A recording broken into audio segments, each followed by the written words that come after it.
about sleeping, right? And then I think we sort of were in the middle of the next point, which is what Trijang Rinpoche in his outline calls the reason why meditation needs to be sustained by means of the two modes of sustaining. Page, please. 36. And by the way, I mean, I think in the first class I said this, but if you weren't here the first class, so the text is by Lama Tsongkhapa, right, the middle length Lam Rim, but there are these outline points in this version of it that are integrated into the text, and that's Trijang Rinpoche added those outline points just as a help to sort of see what point we were up to. And Trijang Rinpoche was the junior tutor to His Holiness the Dalai Lama. So he just sort of clarified the structure of the text by adding outline points. So this begins with actually this quote from this text, the Ornament of Mahayana Sutras, which is one of the 5 texts by Maitreya. So it's one of those, a group of 5 texts that, by Maitreya, that says, here, first of all, proper mental attention arises in dependence on study, and from proper mental attention, again, the exalted wisdom with the meaning of perfect reality as its object arises. And then there's another quote below that Lama Tsongkhapa adds from the Ornament for Clear Realizations, and that's another of the 5 texts of Maitreya. So here, you'll see actually in this section that mostly, actually Lama Tsongkhapa gives numerous quotes from either Maitreya or also from Asanga. So it's from that, Asanga was a student actually of Maitreya. But so this next quote, for the definite discrimination, the path of seeing, and that of meditation, repeated reflection and assessment and certainty are the path of meditation. And so, and Lama Tsongkhapa kind of explains these quotes, but so basically what Lama Tsongkhapa is doing here is, in all Tibetan Buddhist traditions, there's this way of presenting the process of spiritual development, right? Where they talk about 3 kinds of wisdom. So there's the wisdom of listening, the wisdom of contemplation, and the wisdom that arises from meditation. Right? And I think it's worth, I mean, you'll hear that in various contexts, but this is one place where it's really made clear, quite clear. And one thing that, so the commentaries on this and sort of Lama Tsongkhapa's explanation really clarify what are those 3, right? Or what does that mean? Because they're quite vital, because there are processes of spiritually developing, right? They're not for somebody else; they're for oneself. And interestingly, the comment, and this text here describes it this way too, kind of implies something, which is, the goal, right, is a kind of, is a direct insight, right? Like the goal eventually is to have direct insight into emptiness, for example, right, on the path of seeing. That's what Lama Tsongkhapa and Maitreya mention here. And what he's saying here, though, is that what Lama Tsongkhapa and Maitreya are saying here is that that's directly dependent upon and integral to study, right? Because some people have this, and Lama Tsongkhapa gets into this later here. Lama Tsongkhapa points out, in Tibet, some people have this wrong idea that like one kind of person studies and contemplates and another kind of person meditates, as if they're 2 separate traditions or something like that. And Lama Tsongkhapa very clearly says that's just wrong. That's incorrect. And then he points out, he says, he actually, this requires a little bit of knowledge of like Buddhist presentation of the path to enlightenment. And so I want to just mention there, like, because Maitreya mentions it here, so there are 5, they call 5 paths that one progresses through as one moves towards enlightenment. And actually in the Buddhist, actually in the Abhisamaya Ankara, the Order for Clear Realizations, it describes the various paths. So there are like 5 paths for hearers who become an arhat. There are 5 paths for, sometimes call them rhinoceros-like disciples who are going to become solitary realizers. I think rhinoceros-like, because rhinoceroses don't mind being alone. They kind of go off on their own. And then 5 paths for bodhisattvas, for Buddha's children, bodhisattvas.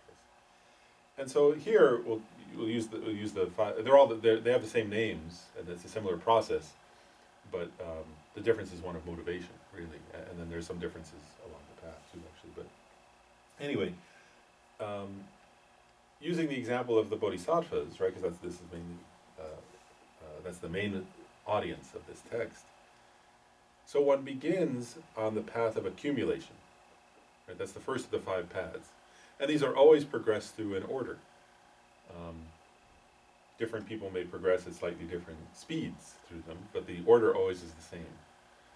And so part of what Maitreya and Lama Tsongkhapa here are saying is that really, if you look at it carefully, if you think about this carefully, on each of the 5 paths one does practice of listening, contemplating, and meditating. But on the path of accumulation, the focus is on listening. And right, the wisdom arisen from listening, or the risen really a more, in this context, study is a more complete way of describing what this is. So the wisdom that arises from study is when you're attending a class or reading a book, for example. And I want to actually read a definition. One scholar gave a definition of the wisdom arisen from study. He said, ascertainment and assumption through the force of another. And I wanted to connect this to experience, like to our actual experience, because I think it's very important, right? So in your own experience, what is the wisdom that arises from listening? Right? And what he's saying here, right, ascertainment and assumption. So it means like, just being there. Like, so for example, if you're at a lecture, sometimes you see, like if you're at a lecture, let's say people do this, people attend a lecture by the Dalai Lama and they're chatting with their friend, right? They're going, oh wow, look at the tormas, look at that beautiful painting, or something.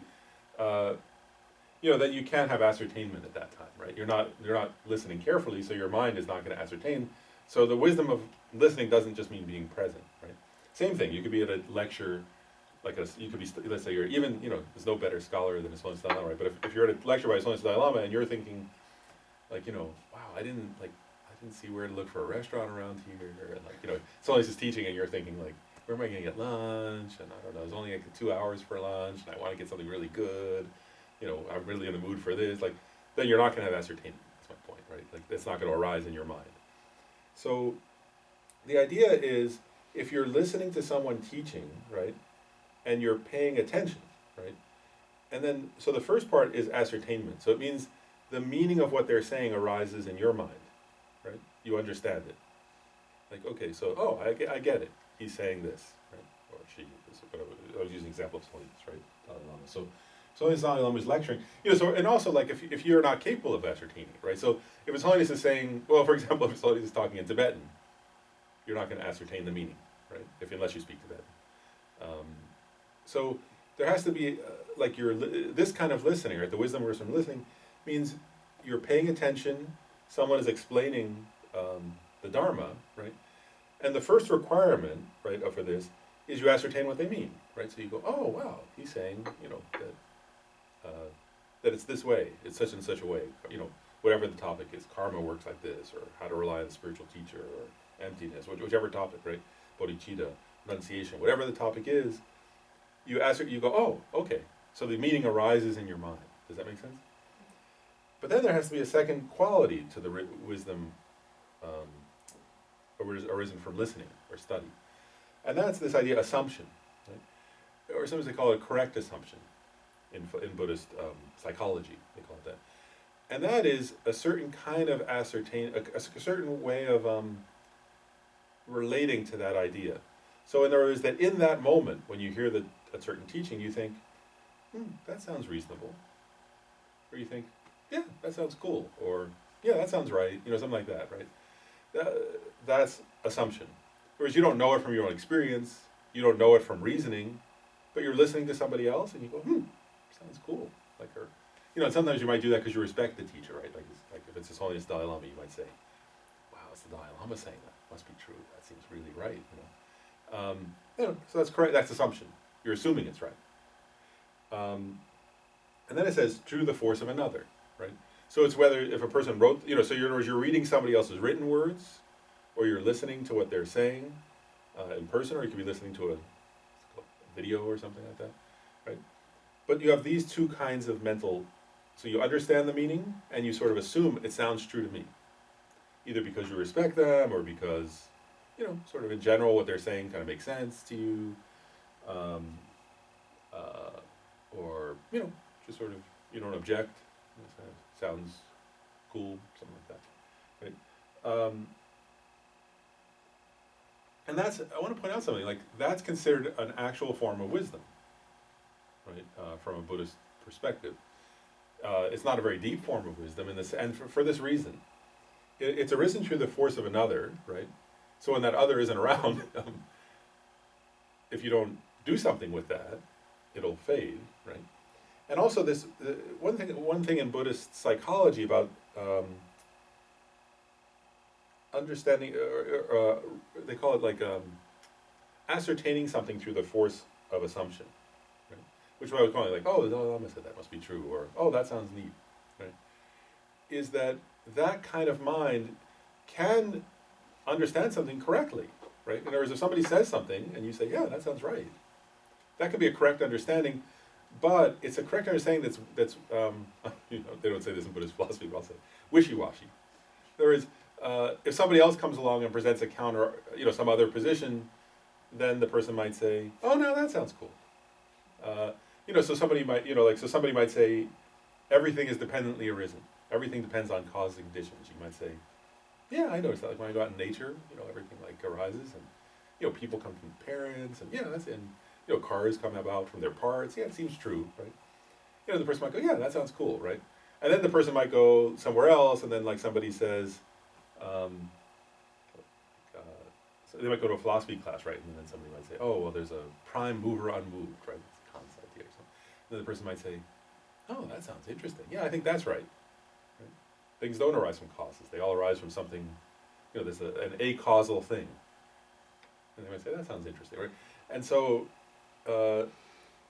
it's like, what's it say that? Because it doesn't arise from direct perception or from reasoning, it can be changed pretty easily. Does that make sense?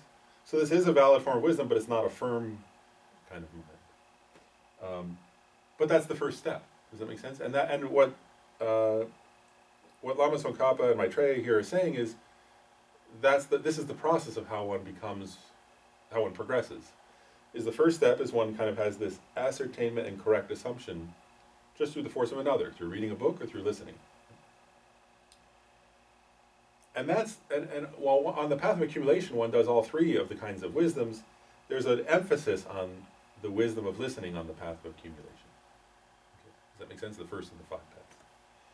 Then we're going to discuss the next of the three wisdoms, which is the wisdom that are arisen from contemplation.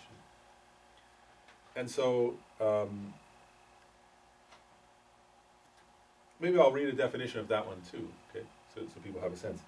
This is called a self-powered ascertainment through inferential valid cognition that cannot be changed to something else. And so you notice already there's a difference, right? The last one was through the force of another. This one is self-powered. So self-powered means it's not reliant upon somebody else explaining it to you at that moment, and it's not reliant upon, that you just read somebody else's words. That it's through your own internal contemplation, your own internal reasoning. That's what it's saying, right? So you've taken what somebody else told you, and you've walked away, right? You've gone away somewhere, and then you've actually started thinking about it. Okay, he said this, right? Even it's like, let's say it's Holy Siddhartha, right? Even remember the Buddha said, don't believe even the Buddha himself said, right? Don't believe what I said just out of respect for me. And then he said, check it like a goldsmith checks gold by burning, rubbing, and what's the third? Weighing, yeah, something like that. It said like check it very thoroughly, right? So this contemplation process is where, so it's self-powered, right? It means you go away and through your own reasoning, you actually check up, right? You use your own experience, you use your own reasoning, and so on, and you analyze it, right? So it's self-powered. That's the first point. Does that make sense? And it has to be. In other words, if it's a wisdom arisen from contemplation, by definition, it's self-power. It's through your own process. And now it says it's a different way. Like, so the first one was ascertainment through assumption, right? Where, like I said, it's kind of like, that sounds reasonable. That sounds interesting. I don't disagree with that. This one is ascertainment through inferential valid cognition. Again, this is a term from Buddhist psychology. And what this means is, so inferential valid cognition means reasoning. And it means that you yourself have a realization at that point of that topic. It's an actual realization through your own reasoning process. And they sometimes give analogies like I want to start with because we'll get to the Buddhist example, but I want to start with from Buddhist psychology. I often say, whereas if somebody sees and smells billowing smoke, right? A child might not know what that means, but as an adult, we can, in other words, if you see billowing smoke coming from your kitchen, you can inferentially, validly cognize something's wrong. There's a fire in my kitchen, right?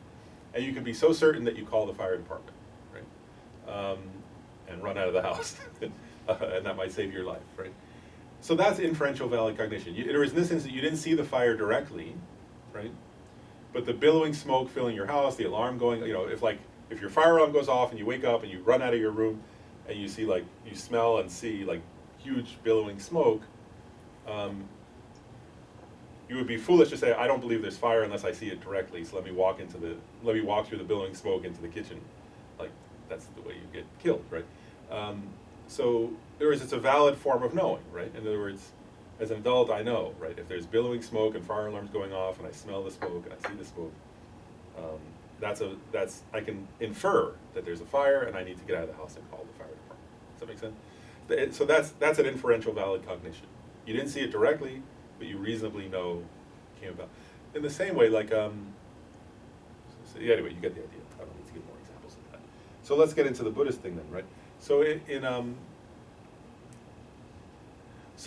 terms of that, that is an inferential valid cognition, but it's not one related to Dharma.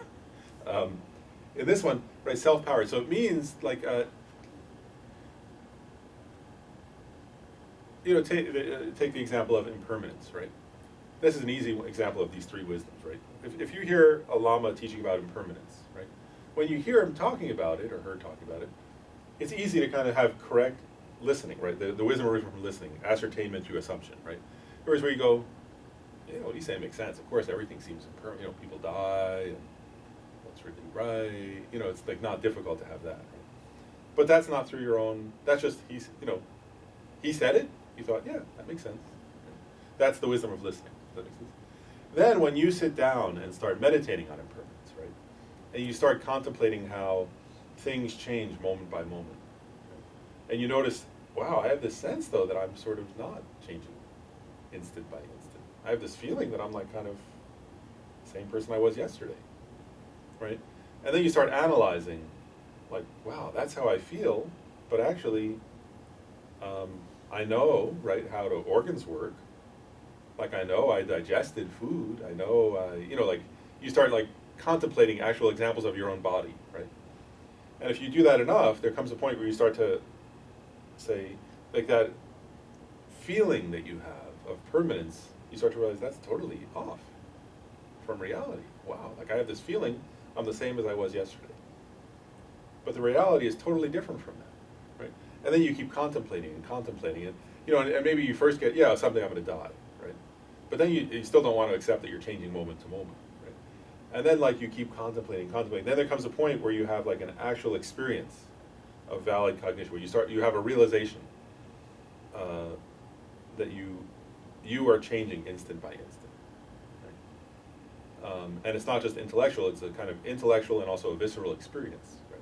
That arose from your own process of reasoning and contemplating and checking your own experience and you're relating that to reason. And they say also scripture, right? So you read Buddhist scriptures on that. For example, there are scriptures that explain, right, how, so we say this, well, anyway, basically they explain how things change, and that things don't last for a second instant. Buddhist scripture says that, right? But it seems like things, in other words, when I look at this book, I think, no, it lasted for a second instant. It doesn't occur to me that it's changing instant. Right? Someday this book will fall apart, right? And then I'll say, oh, it was impermanent.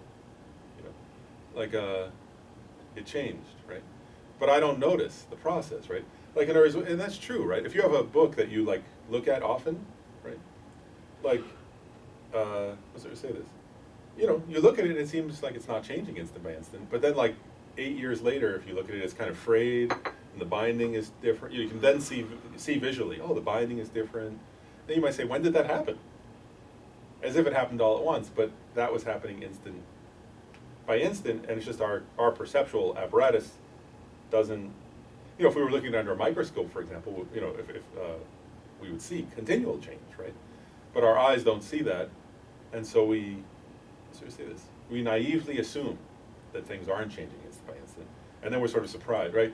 Like, that's just how we are, right? I mean, how often, right? We say like, have you ever had that experience? Like, even if somebody's like sick, and that they say, oh, they're sick, they're dying, and then suddenly if somebody calls you up and said they died, you go, ah! Like, that's that. It was the same with a book. It's the same with our other people. It's the same with our own bodies. I'm just using this example. So, anyway, the main point is, so after having listened, right, to something and had this correct assumption, you deeply engage with this topic over and over again. So, and to gain inferential valid cognition from a Buddhist perspective, it means it's arisen through reasoning, but it's actually quite a deep experience. I just want to make that clear. Okay, so going back. So the wisdom arisen from contemplation is this self-powered ascertainment, means understanding, through the power of inferential valid cognition that cannot be changed to something else. And the point there is this, is once you realize it in that way, even if 1,000 people tell you, no, everything's permanent,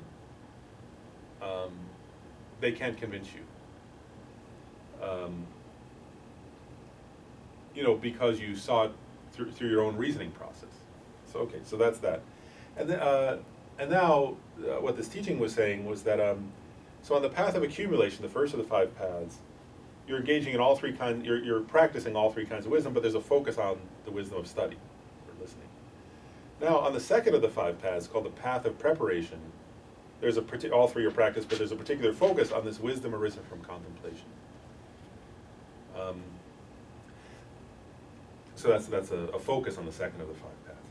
And by the way, the path of preparation is called preparation because you're preparing for the next path, the 3rd path, which is a particularly important one.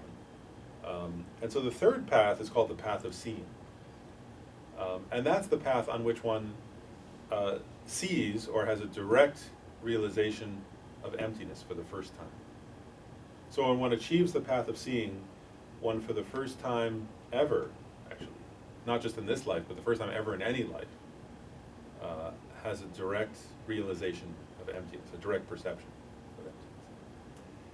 And so, that already kind of gave away the answer, right? The wisdom arisen from meditation means direct realization of something, or direct perception, or direct realization, not through inference, right? Not through logic, but through direct perception. Now, in this case, emptiness is not perceived directly by your eyes. Seeing is a metaphor, right? You perceive emptiness directly through the mental consciousness, through your mind, with your mind. But do you get the point here? And so on the path of seeing, there's an emphasis on the wisdom arisen from meditation. Now, do you get the idea that Lama Tsongkhapa and Maitreya are pointing at here? Whereas the wisdom arisen from meditation is comes after and as a result of the wisdom arisen from study and contemplation. It doesn't happen causelessly. Actually, nothing happens causelessly as part of a basic Buddhist, right? Everything arises from cause and conditions. So the wisdoms of listening and contemplating are necessary dependent conditions for the wisdom of meditation to arise.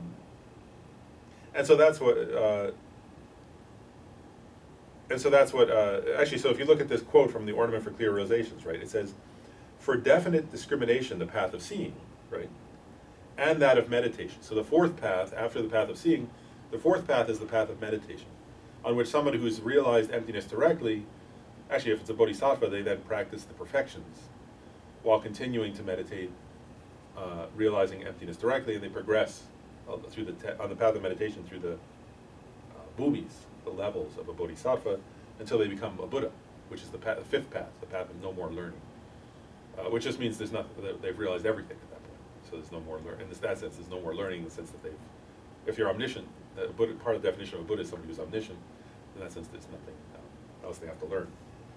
So, okay, so for the definite discrimination, the path of seeing and that of meditation, right, which means the direct perception, repeated reflection, assessment, and certainty are the path of meditation.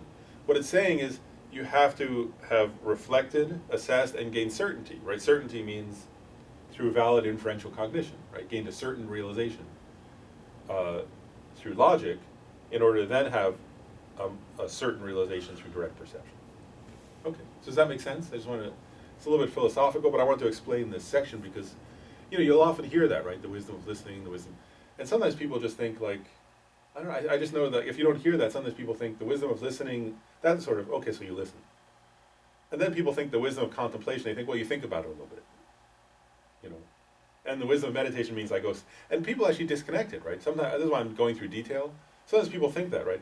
They think, okay, the wisdom of listening, I'll go to a lecture, right? Then sometimes you see where people think, like, the wisdom of contemplation just means I'll think about it there a little bit. And then I'll go meditate on something else. Like, people often make that mistake, right?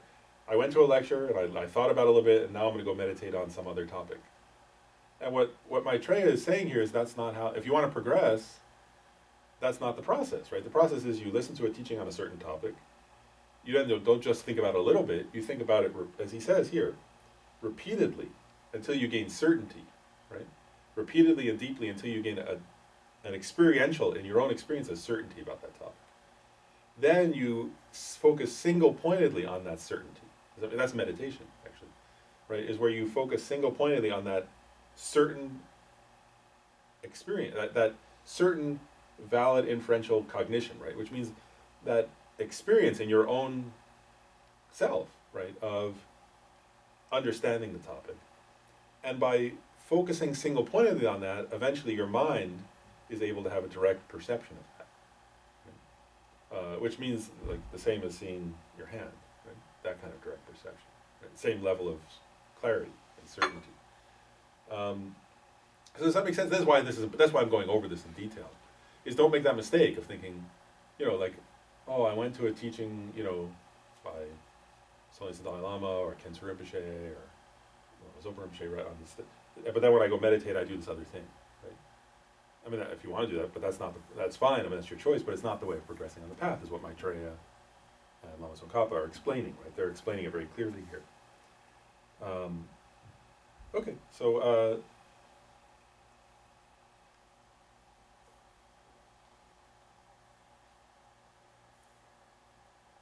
And then there's another point here that Lama Tsongkhapa makes, where he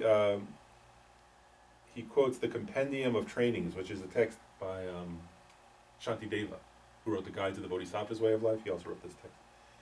And this one he says, it's an interesting quote. He says, "Thus you should practice meditation, continuously giving away, guarding, purifying, and increasing your body's possessions and merit in all kinds of ways." And I just want to go through that one too, because I found it a little bit confusing at first. And so actually I drew up like a chart. What he's saying is practice giving away, guarding, purifying, and increasing in regards to three different things: your body, your possessions, and your merits. And actually so we say this, like, first of all, in regards to giving, Khenpo Rinpoche, some of you have heard him lecture on this, right? In regards to giving, there are really three things you can give away, actually, right? One is your possessions, another is your body, and the third is your merits, right? You don't have anything else to give, actually. So regarding giving, right? I'll go through all three, right? So how do you give away your body, right? One Lama who was coming that said, well, if you like literally give it away, then you're dead or something. So he was joking, right? He was saying one way of giving away your body, though, is by offering service to others, right? In other words, you're using your body to help other people. That's a way of giving of your body.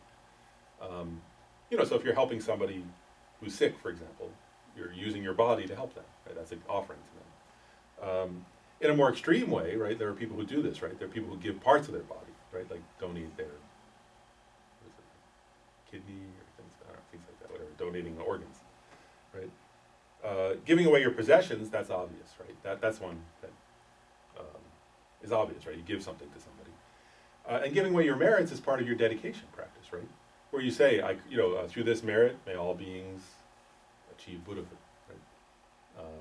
And then there are visualizations where you visualize your merits taking the form, in the Lama Chopa, right, the Guru Puja, is a whole practice where you visualize your merits taking the form of like a wish-granting trees and wish-granting jewels and wish-granting oceans, and you offer that to all beings.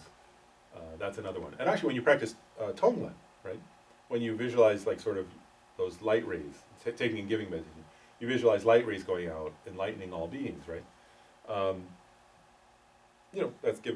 Some people can think that's giving away their body, which is fine, but mostly that's giving away your merits, right? You imagine sort of your own good karma, that you're giving it away to others, that may others have the ripening of that.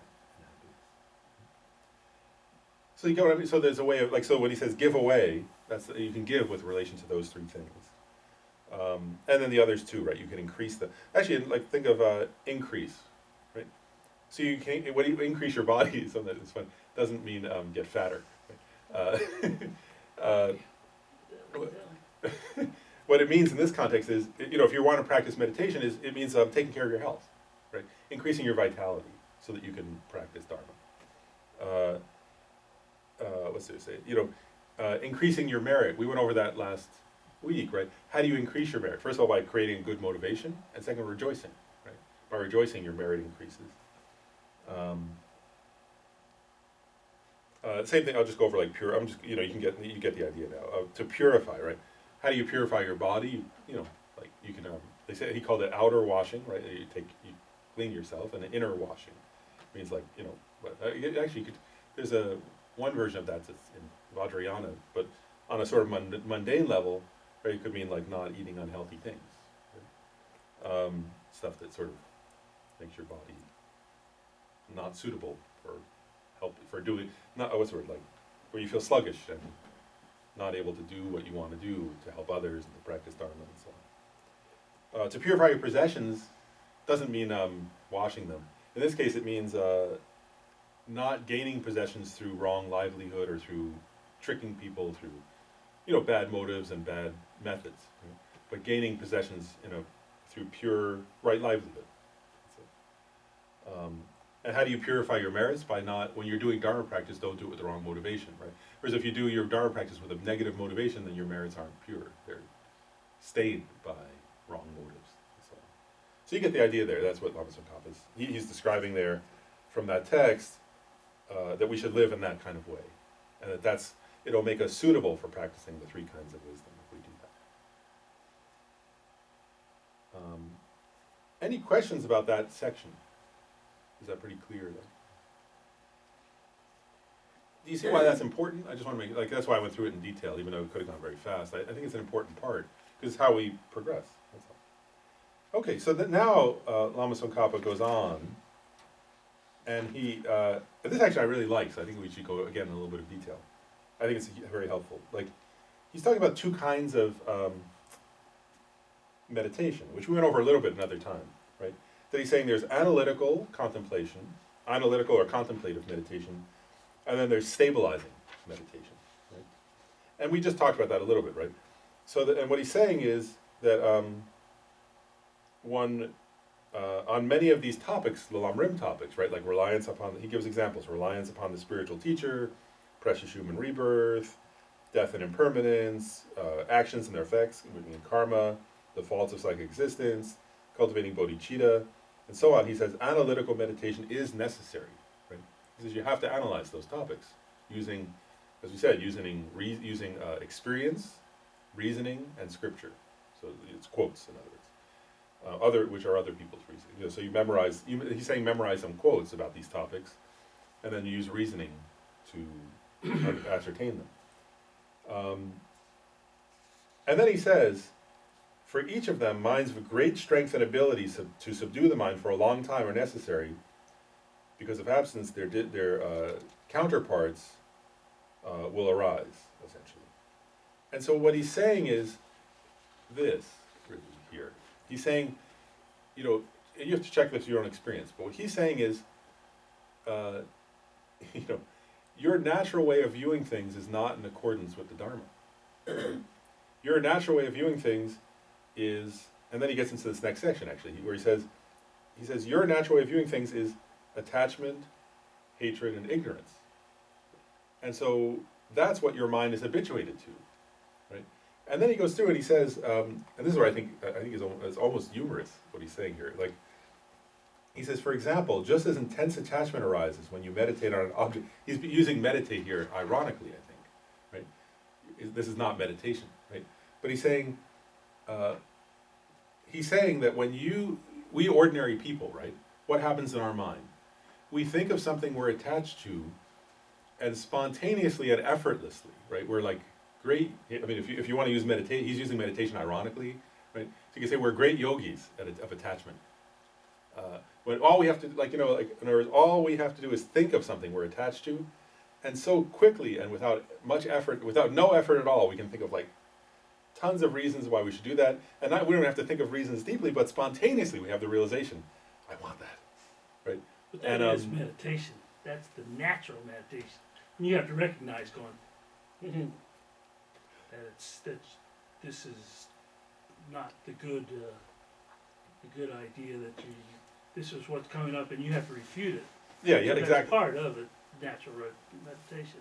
I mean, that's part of what he's saying. The reason why I say it's ironic is that Kenshin said this, like the technical definition of meditation includes the words on a virtuous object. So that's the only reason. I mean, and that's it. Like, when Kenshin say that when they use the term gom in Tibetan, that word for like familiarization or meditation, he says, what's there to say? If it's Buddhist meditation, in other words, you could say if it's Buddhist meditation, then it should be on a virtuous object. So in that sense, I mean, if you're using the word gom, it's a little bit ironic. But yeah, I mean, he's making the same point. Even when you're doing a virtuous object, weird stuff pops up. Anyway. Oh, and that's what he's saying here, actually. I mean, so you're making the same point Lama Tsongkhapa was making, which is that spontaneously weird stuff pops. He didn't use that term. He used that phrase, but weird stuff pops up. But that's kind of what Lama Tsongkhapa is saying, right? He's saying here. Well, actually, let's read it, where he says, for example, just as intense attachment arises when you meditate on an object of attachment a lot, exaggerating its pleasant features, and then he says, in the same way, intense hatred arises when you think of many unpleasant features with regards to the enemy, right? And so what he's saying, right, is that actually he's giving an example of how ordinary people function, right? And this is very true, isn't it? In other words, you know that from experience. Like, and you know, earlier there was a section on sleep, right, where Lama Tsongkhapa said, you know, he said, you know, you should be so, ideally, you would be like so engaged with virtue that like you'd want to stay up late, right, meditating, and then wake up early to keep meditating because you're so excited about, you know, and ordinarily people go, you know, that's. But what he's saying here, right, is like, I mean, I'm elaborating a little bit on what Lama Tsongkhapa is saying, actually, but actually we do that all the time for non-virtue, right? In other words, if you're mad at somebody at work, right, like if you're really angry, or it's somebody in your personal life, a family member, right, all the time this happens, right? I'm so mad at my sibling or parent, I can't sleep at night, and I woke up early because I was still so upset, right? Or like I'm so stressed out, this person said this to me, I was so stressed out, like I woke up in the middle of the night, right? Like, so we actually are, that's why I was being ironic, we're like yogis we're great yogis where we hardly sleep, we, you know, and like, same thing with attachment, right? Like, especially like, actually, like, let's say, if somebody's very attached, for example, to a new partner, right? So, oh, I want to stay up all night with them, and, you know, I don't care about waking up early, you know, like they want to be all the time, right? Like, so whether it's hatred, right, or attachment, and actually, right, that's true. Like, whereas if you have like intense attachment to somebody and then they're not there, right, and you can't sleep at night, right, like you're like, oh, where are they? And I miss them, and then you're like ruminating about them, right? You're thinking, oh, when they were here, it was like this, and you know, they're so wonderful, and if only they were here, I'd be happy, and right, that's what he's saying. That's like you're like a yogi of attachment, right? And what he's getting at is like, that's easy for us because we're familiarized with that since beginningless time, because we're samsaric beings, and that's the problem, right? And so what he's saying here, right, is that's your normal way of thinking. That's my normal. It's our normal way of thinking, right? I mean, it's not Lama Tsongkhapa's, that's but it's our normal way of thinking, right? That we naturally and easily are like that. And then he's saying, so our natural way of thinking is the exact opposite of the Lam Rim, right? Like, it's the polar opposite of the Lam Rim. And so then he's saying, so if you just think that just by reading the book once or hearing a couple lectures on it once or twice, that's going to change your character, he's saying that's silly, right? Like, because you stay up all night thinking of anger and attachment, thinking twice about the Lam Rim and going, oh wow, like gaining what we call it, the wisdom of listening, ascertainment or assumption through the force of another, right? So if you spend your whole life meditating, whatever, how we want to call it, meditating on attachment and hatred, and then like 3 times you hear somebody talk about impermanence, and you go, oh yeah, that sounds great. Or non-attachment, right? Like equanimity or non-attachment. You say, oh, that sounds really smart, right? And then you go home and you continue your retreat on attachment, right? Or you go to the restaurant, then you go out to, then you go to the wherever, you go everywhere you go, you're like in retreat on attachment, which means you're not in retreat, in a sense, right? Then Lama Tsongkhapa was pointing out, then of course you're not going to, it would be ridiculous to think you're going to somehow become some spiritually progressed being. That would be totally ludicrous, right? And so what he's saying here is, you can't help it, right? In other words, if all you do is think a tiny bit about reliance on the spiritual teacher, right? And then you go about your normal routine, of course, he says, disrespect and the like are going to arise, right? Whereas, like, because then you're going to think, like, when they're actually explaining it, the Lama, right, then you might think, oh, yeah, that makes sense. But then because you're so habituated to other things, right, then when somebody else says, like, oh, renunciation, that's silly. Like when family members will say that, right? Like, they won't say renunciation, they'll say, you want to do a retreat. Like, we're going to the Caribbean, or we're going to the beach, or we're going on the whatever, like, going on a cruise, what a waste of time, right? You'll go, all right, let's go on the cruise. Sort of like, because of course you will, right? Whatever that would be, maybe not a cruise, whatever that would be for you. I'm just trying to think of some fictional example, but so the idea, what Lama Tsongkhapa is saying is, if you want, he says, if you want your ascertainment to be intense and long-lasting, you should do analytical meditation. And he's saying over and over and over repeatedly, right? Many times. Because otherwise, it's not going to change you. And your habitual, what do you call it? Stuff? Yeah, stuff. Stuff will keep coming up.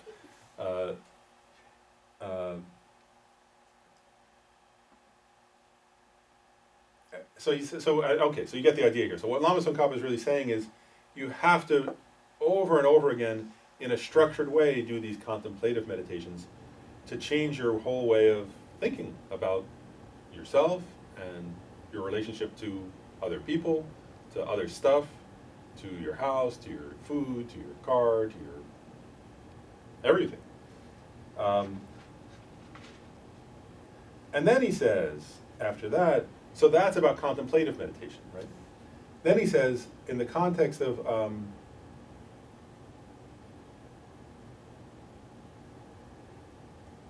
then he says the other kind of meditation is fixed meditation, right, or stabilizing meditation.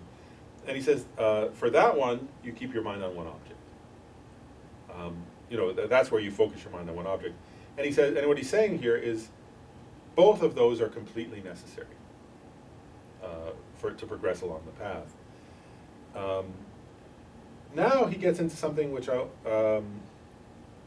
three refutations of wrong understandings. And so let's just go through them since they're here. The first one I actually already mentioned, right? He says, so he points out the first misunderstanding is refutation, misconception that although both analytical and stabilizing meditation,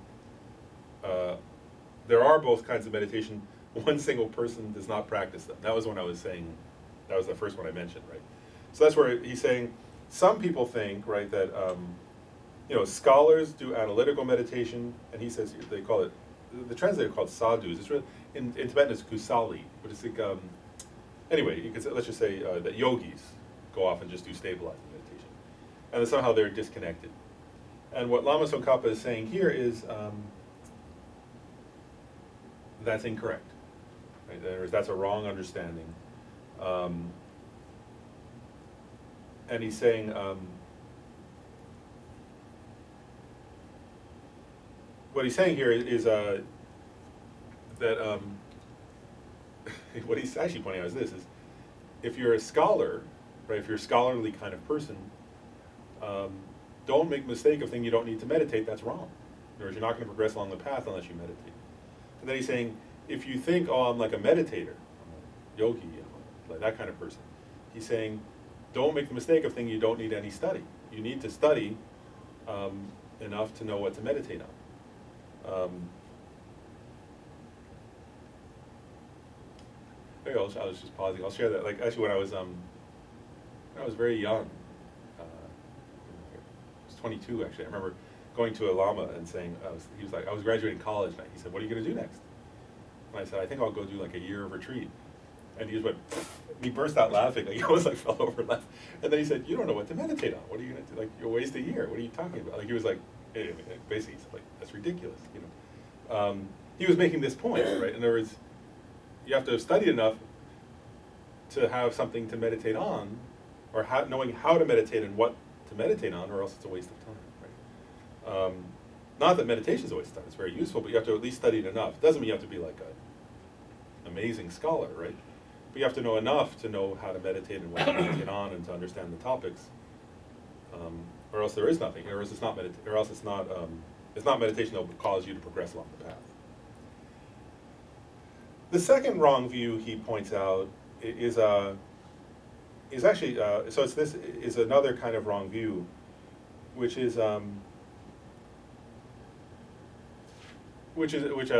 various actually various Buddhists have actually held this wrong view, and but Lama Tsongkhapa is pointing out it's a wrong view, and it's actually the commentators on this verse say that this wrong view was actually presented historically in Tibet by a Chinese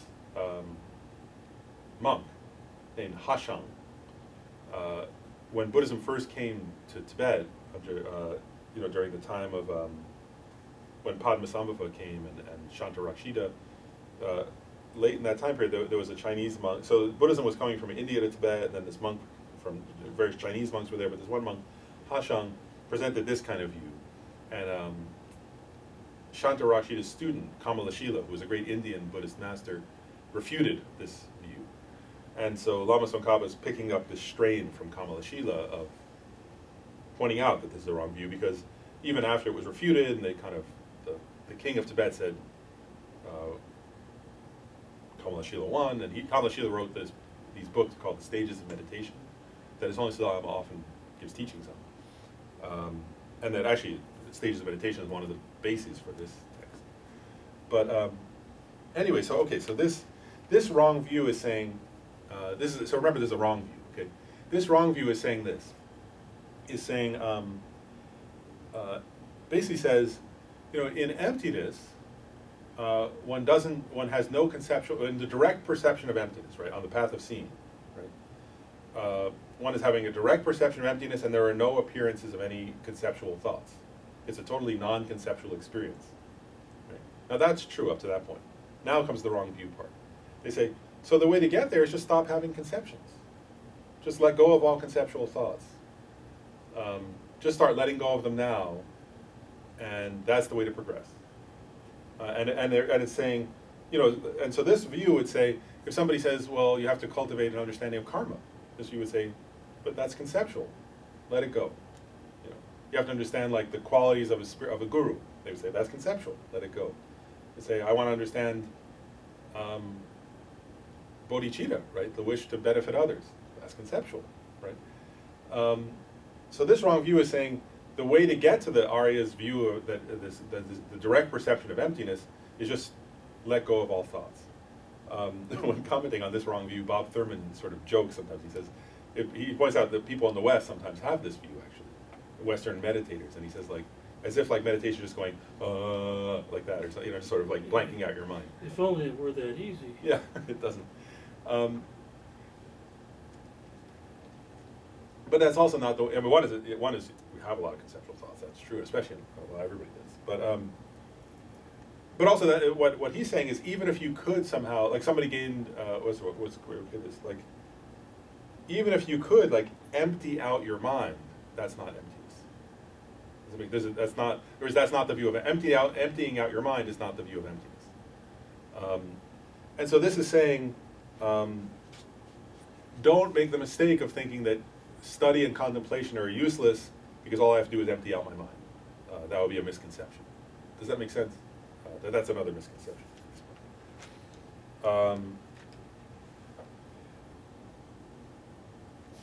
Then the next point that he makes is actually that some people think, right? He's saying some people think that doing analytical meditation, because it includes a sort of reasoning process, which is conceptual, right? And a sort of a way of thinking. He says some people also wrongly assume that makes it harder to achieve calm abiding, right? Or like single-pointedness of meditation. Because single-pointedness meditation, you're just focusing on one object and you're not doing elaborate reasoning, right? And so some people sort of have this thought, right? Well, they seem like that sitting down and sort of doing this contemplative process would sort of pull you away from single-pointed concentration. And what Lama Tsongkhapa then gets into, which I think is quite interesting, he actually, I'll talk about this a little bit based on page 38, his quote of Asanga. So this is how Lama Tsongkhapa addresses that wrong view. He quotes Asanga, who's one of the two great trailblazers of Mahayana Buddhism. So Arya Asanga says, by way of analogy, when a smith or his skillful apprentice burns gold or silver in a fire and washes it with water a couple of times in order to discard all the impurities and slag, it becomes supple and workable for this and that ornament, right, for making jewelry. Their method makes it very vivid. In this regard, through their know-how, that of the smith or the skillful apprentice, any manner of ornament desired is then made with their smith's tools. Likewise, when a yogi does not turn toward impurities and slag, such as covetousness, he thereby becomes disenchanted, turns away from unhappy afflicted states of mind, and approaches manifest joy on the virtuous side, thereby becomes manifestly joyful. In that case, the yogi definitely trains his mind in either the side of calm abiding or the side of special insight, such that it is thoroughly applied to this and that, rests in its natural state, is immovable and unwavering, and also moves for the sake of perfectly achieving whatever purpose he contemplates. Okay, so this point that's being made, what Asanga is saying is that idea that, what Asanga is really saying here, and what Lama Tsongkhapa is saying as he explains that, is that this idea that, like, if you do contemplation meditation, that's going to be an obstacle to single-pointedness, is actually not just incorrect, but the opposite is true. And what Asanga is saying here is this, and it's only Dalai Lama, and a number of people comment on this verse, and comment on this section clearly. So what they say is this, is that if you go and try to do there's a process that eventually one does, right, where one, along the path, where one does single-pointed meditation, and we're going to get into it, it's in the Lam Rim text, where you go through 9 different levels of concentration until you achieve calm abiding, right, where your mind can, with a kind of blissful, very flexible, light state of total concentration, right, you can apply yourself to any virtuous thing, any topic you want, there's no distraction, and so on. What Lama Tsongkhapa and Asanga here are saying is that if you want to achieve that, first you need to do contemplative meditation. And now the analogy of gold, right, that needs to be cleaned, is what they're saying is your mind has this potential to do that, right? But right now it's bogged down in, what does he give examples? Attachment, right, and hatred, and sluggishness and laziness and and so on, and with all the different afflictive emotions, right? And he's saying you need to make your mind workable for calm abiding. And so you need to burn off those impurities, and then if you do calm abiding, you'll be able to make progress. And I'll say now, one thing that's very true about this is, I've known people who have gone off and tried to do calm abiding retreat, and the truth is, if you let's sort of say this, if you haven't done enough of other practices, actually, what he says is what happens is, people go try to do that kind of retreat, and they just get frustrated and annoyed because they didn't make progress. Whereas other people do make progress, but it's because they do it in the right order. And Lama Tsongkhapa is saying these come in a certain order, these practices. And now the point that His Holiness the Dalai Lama made, which I really think is wonderful, is he says, why fire? Why do they use this metaphor of fire and washing with water as the goal? And he says, if you engage in these contemplative meditations, sometimes it's like, he says, sometimes you have to burn off. He actually said, the experience is it's like burning off your negativities. He says, because actually, it's going to be unpleasant sometimes. Whereas when you look at like the teachings on, this is for example, when we look at the teachings on the faults of attachment, right, then we're going to get very uncomfortable, because actually, there comes a point where you think, my whole life has been dedicated to attachment. Like, that's the cause of suffering. Like, I've been doing that really well my whole life. And wow, that's really uncomfortable. And he says there will be moments like that of discomfort. And then when you hear the teachings on karma, right, there will be moments where you think you're just going along in your life, and then when you really start to study karma, you realize, oh my goodness, I've been energetically storing up huge quantities of negative karma, right? And it'll be unpleasant for you. Right? And so part of this is like the fire, right? Whereas that if you do these contemplative meditations, it'll be uncomfortable. But he says you have to go through that discomfort in order to realize, I need to change. I need to change how I do things, right? And we have to do that, right? We have to go through that process.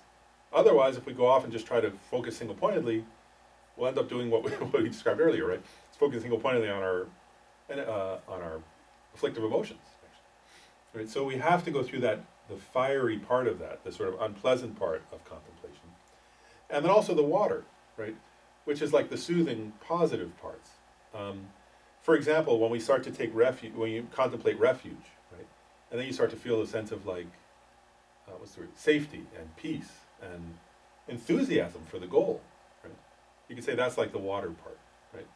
That's sort of cleansing away the other things, as you're sort of letting go of the other things you used to work towards, right? Like killing your enemy or something. You start to have to burn that off, but then you are also developing this sort of enthusiasm. Or like for Buddha, when you study and contemplate teachings on Buddha nature, right? You realize you have the potential for enlightenment.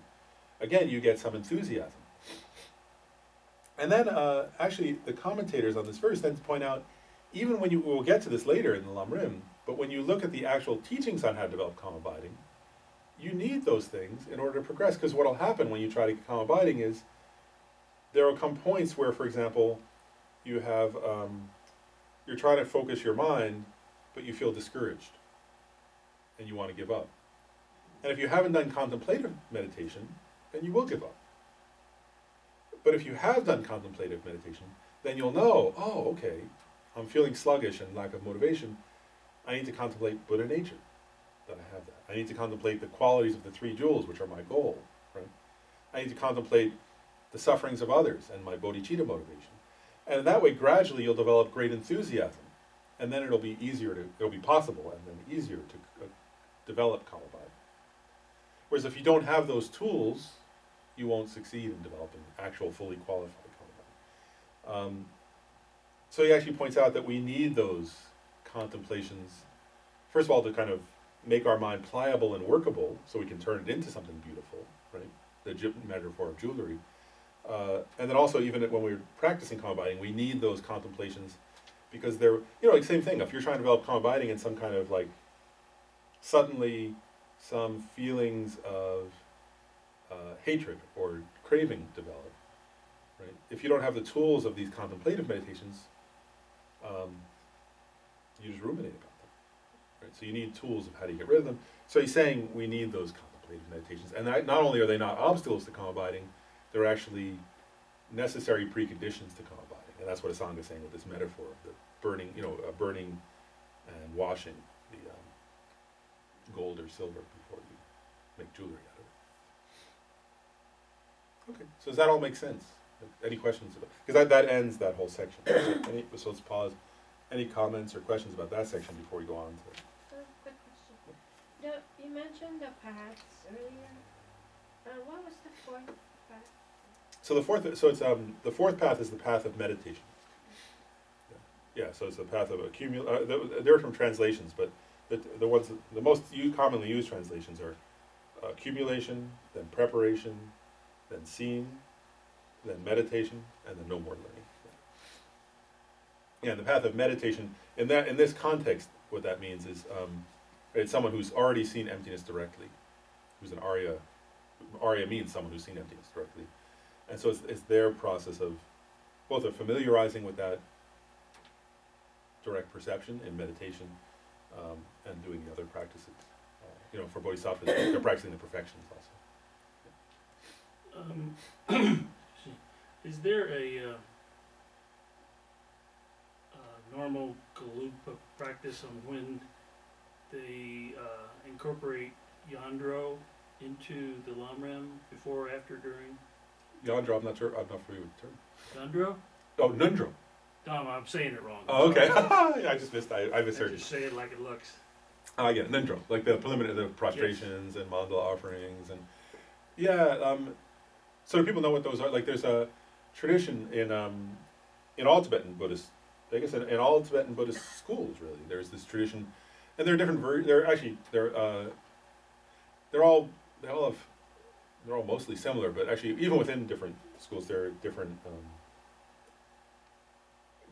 details of the practices, and some include more. There's some people, like, for example, there are some schools where not some schools, because actually even within schools, there are some where they combine certain ones together, like while doing prostrations you do refuge, and others where you do them separately, for example. But anyway, so there are slight variations, but basically what it is there's this practice called, Nundro means preliminary practices. And so actually, like in the, for example, like in the, just to kind of elaborate for a minute, in the Nyingma and the Kagyu schools, they talk about the ordinary Nundro, or ordinary preliminaries, and then the extraordinary preliminaries. So in that sense, what in the Kagyu and the Nyingma school would be called the ordinary preliminaries are all included in the Lamrim, actually. So so in that sense, they're already, those would be in the Lamrim itself. And then the other thing I'll point out is that the preliminaries are actually if you think about the Nundro, right? Like, so I didn't finish. Okay, so what I meant was this: is that this idea of preliminary practice. Sometimes they talk about ordinary and extraordinary. So I think you were referring to the extraordinary, which are these 100,000 of.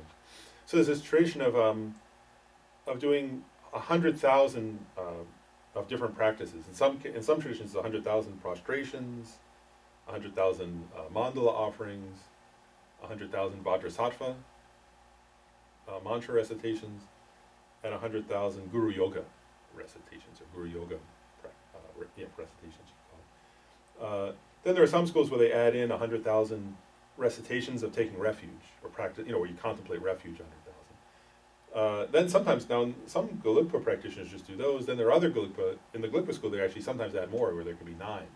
They also add on 100,000 water bowls, 100,000 satsas. There's some satsas there. They make 100,000 like images of the Buddha, 100,000 of fire puja, like this certain version of the fire puja called Dorje Kadro, where it's a purification practice. Then there's another purification practice called Samaya Vajra. They sometimes add that. So anyway, there are different people practice different numbers of those, but and so that's like a point where sometimes people will sort of, for a period of time, engage in this intensive practice of those. Now, your question was about the Gelugpa tradition. So in the Gelugpa tradition, there are really like two different things. One is, in the context of Lamrim itself, of course, one does a daily practice of many nundro, right? Because we went through that, right? There's confession, in the preliminaries, there's confession, there's prostration, there's mandala offering, there's refuge. So in that sense, those preliminaries are already in the Lamrim itself, and so one does those daily. Um, and then to be honest, like many Gelugpa monks and lay people, like who are real sincere practitioners, do quite intensive that just every day. Like so many lamas do 100 prostrations a day, like that. When they get to that section, they don't just do 3 prostrations; they do many. And the same thing with mandala offerings; they don't just do one; they do many. So many integrate that into their daily practice. But then typically, those are associated with Vajrayana, the Tantra, as a preliminary. That's why they call it, for example, the Vajrasattva is explicitly a Vajrayana practice, Tantric practice. So ordinarily, I think my own observation has been that in the Gelugpa tradition, mostly what happens is when somebody's practicing Lamrim, they do it every day, kind of those practices. But then before doing a Tantric retreat, usually somebody will do the 100,000. So that's typically what happens. Is that so somebody will be practicing Lamrim for years, and then at a certain point, if they decide, I want to do they call it in Tantra they call it like a nearing the deity retreat or something like that, where the person's going to do just a retreat of one of the deities that they're practicing, a Vajrayana deity. Then usually before doing the retreat, they'll do some version of the Nundro, the preliminary practice, where they actually do 100,000 of each one. And I'll just say I'm just being honest about my own laziness. That sometimes like if a lama has been doing say 100 of them every day of this and 100 of that every day, and also this is one time I would say, well, you've already done 100,000. By now you've done way more than 100,000. You do it every day. And I go, yeah, now I'm going to do 100,000 intensively. It's like the traditional Gelugpa practitioners. That's what they'll do it every day, those preliminaries. But usually, if they're going to do a retreat, then they'll do an additional. They intensively kind of do 100,000 of this, 100,000, and really to be honest, the ones who the people who are really practice who are really interested in retreat. My observation is most of them do actually either not just 4, but actually more. Like they do the 100,000. They add in. Gelugpas traditionally do the Vajrasattva, the mandalas. They usually separate also.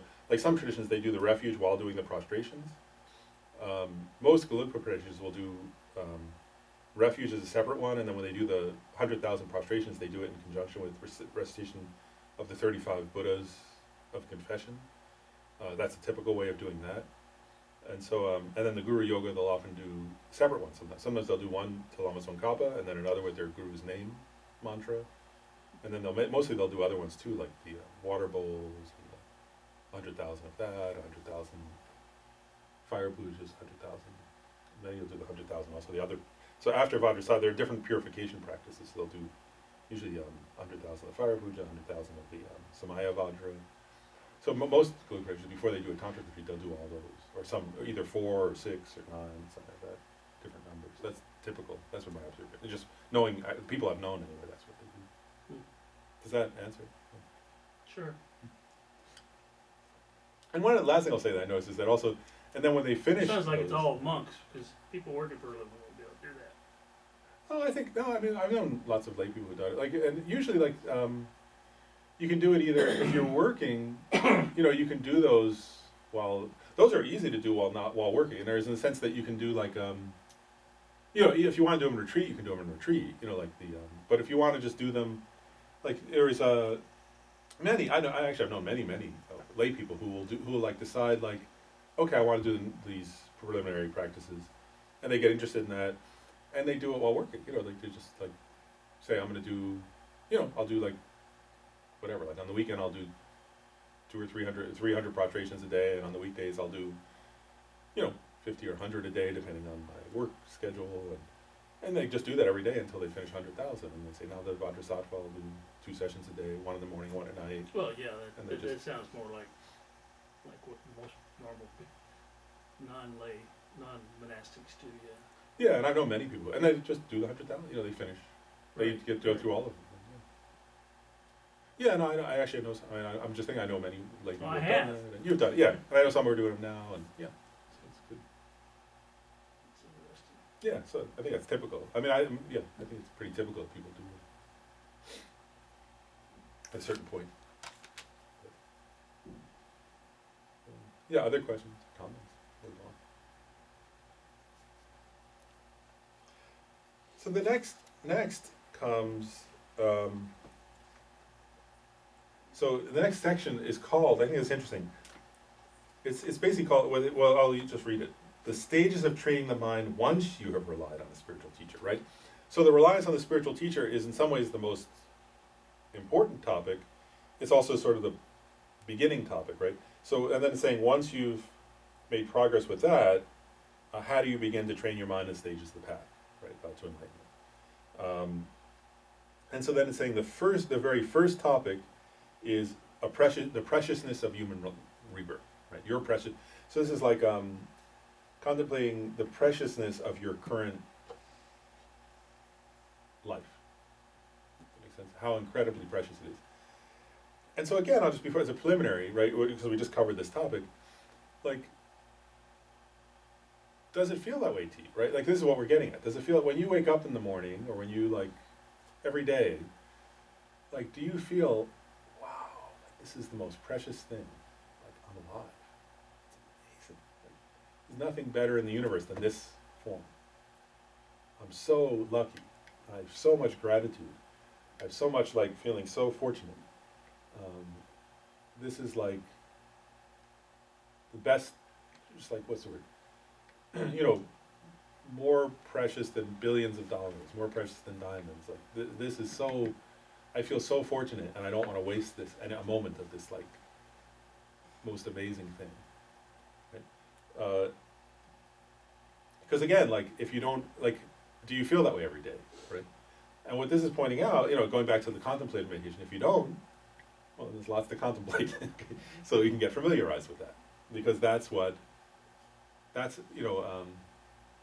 because feeling that way every day, as long as you are human, which may not last that long, is part of spiritual practice, right? It's part of progressing on the path to enlightenment. That's what Lama Tsongkhapa is saying, right? And so we're going to learn now how do you contemplate that. And Lama Tsongkhapa says, with regard to the basis of leisure, taking a set. So anyway, there are three main topics. One is identifying, it says it here on page 38. The first main topic is identifying a precious human rebirth with leisure and endowments. The second is considering its great value. And the third is considering the difficulty of ever finding it again. Of anywhere somebody having this kind of life. And if you contemplate those three again and again deeply, you'll come to this experience, right? Through contemplation, you'll come to this experience of, what do we call it? A valid cognition, an experience that's also visceral, though, of feeling the preciousness of your life. But so, the first of these three main topics is, you have to know and this is not just any rebirth. It's talking about a precious human rebirth that's qualified by 8 leisures and 10 endowments. So now we're going to say, well, what are those 8 leisures and 10 endowments? And so the first topic is you have to know what that is, right? If you don't know what that is, then you can't check, do I have that? And then you won't be able to progress. So, we have time. Let's start on this then. So the 8 freedoms, right? Is that what they call? Is that the term? Leisures. Sometimes they call it leisures. Sometimes they call it freedoms.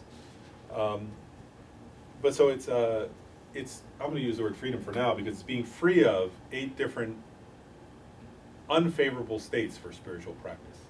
Does that make sense? And so we have to know, well, I'm free of those 8. So 4 of those unfree states are non-human states, and 4 are human states that don't have freedom for spiritual practice.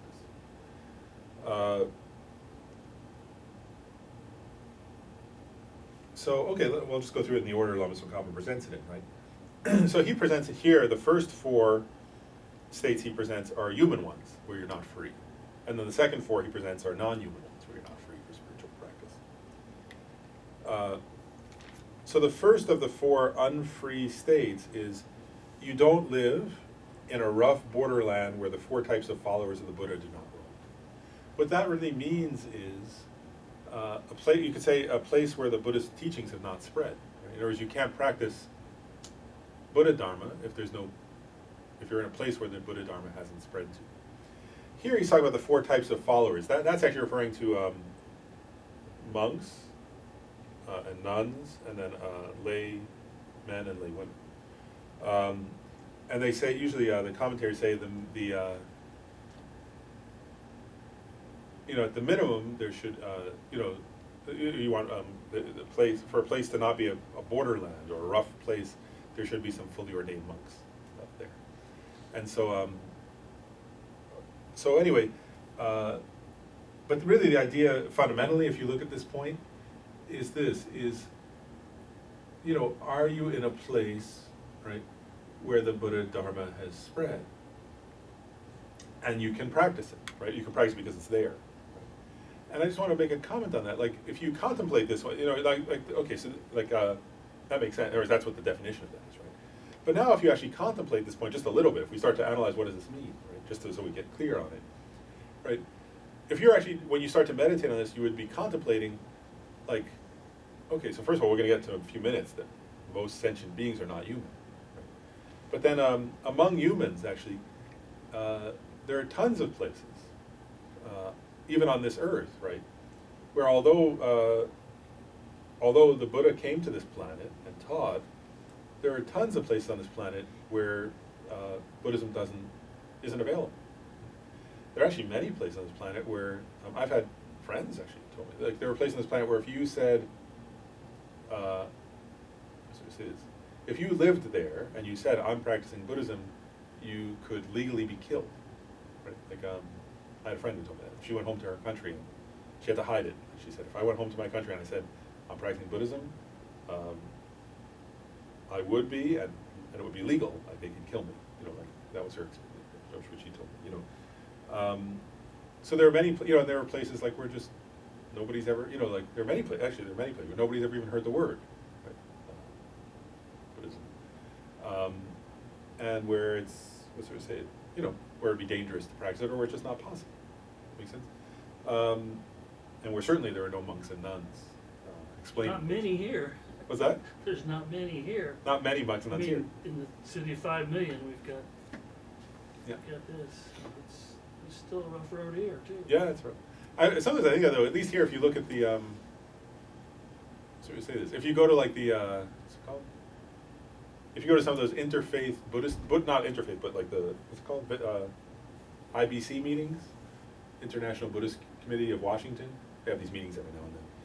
And you see, okay, like, when you see like the, people from the Tibetan tradition, but also from the, all the different, like, the Thai Buddhists and the Burmese and the Chinese and the Vietnamese and the Chinese and the Japanese, when everybody gets together, you say, oh, okay. It's not a huge, it's not a huge percentage, but you start to realize, okay, there's, what was it, Professor Hibar when he was here? He was pointing out, he was pointing out, there is such and such million number of Buddhists, and from various, all from from a wide range of different national backgrounds or something, different parts of the world, but who are now living in DC. So I agree with you. And actually, one thing I'll say though is, like, and if you think about it, of course, it's pretty obvious, right, that until pretty recently, the East Coast of the United States would have definitely been, would have met the criteria of being a borderland where there was no Buddhism at all, actually zero. Pretty close. So in terms of in terms of time, now it sort of barely meets the criteria. But just a few years ago, it would have been.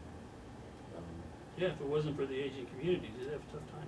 Yeah, no, that's exactly right. I've thought that often when I do this contemplation. I think, like, at the time of my, time of my grandparents, there was zero.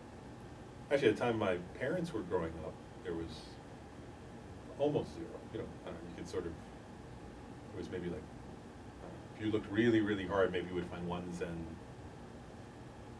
place in New York City in the Village or something. I don't know, it's like almost nothing. So yeah, it's pretty, I mean, I agree. It's still, And it's still not a lot. So again, it's not that hard to contemplate this meaning of the border land. Right? Second one, I'll just do them in the order Lama Tsongkhapa presents them in. Second one, I think the translation, it's funny to me, but the second one really means you're human, but you don't have a human form that's capable of understanding the Dharma. And so, you know, fundamentally, like, you know, there are many humans like that, where like there is either because of the sense faculties or because of the cognitive faculties, the person can't understand. You know, even if the Dharma is available to them, they don't have, basically you could say they don't have a brain that's capable of processing that, or a system that's capable of processing the information in order to gain an understanding of the Dharma. The third one is holding wrong views, such as, and there are three that are mentioned here. One is the wrong view that past and future lives don't exist. Second is that there's no such thing as karma. Or the third is that the three jewels don't exist. And according to this teaching, you know, is if a person has those kinds of wrong views, then they can't engage in the practice of Dharma.